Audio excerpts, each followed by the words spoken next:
mahirap talagang ilabas ang musika natin sa Pilipinas papuntang buong mundo.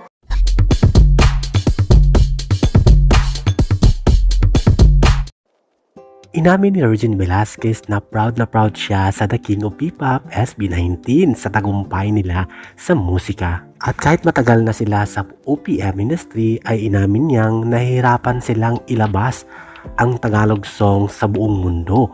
At heto nga, prangka ng inamin na SB19 lamang nag-iisang Pinoy singer na nagpakilala ng Tagalog songs or OPM song sa buong mundo. Proud na proud si Regine Velasquez sa SB19. Dagdag pa niya, ipagpatuloy nyo lang ang ginagawa ninyo, pagpapakilala ng OPM song o Tagalog song sa buong mundo. Keep doing it.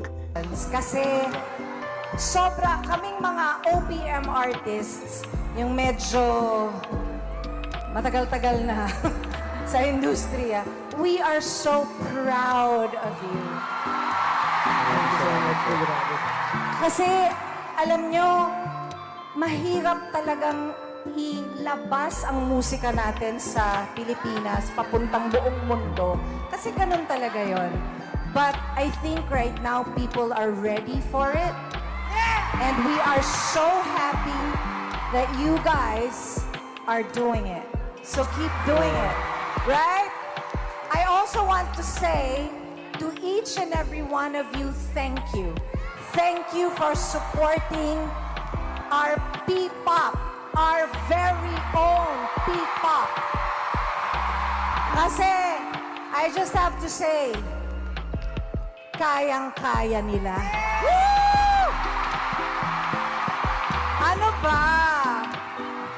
Kayang-kaya, more than kaya, diba? So maraming salamat sa suporta ninyo and continue to support P-Pop music! Good night, everybody! Ay, grabe naman.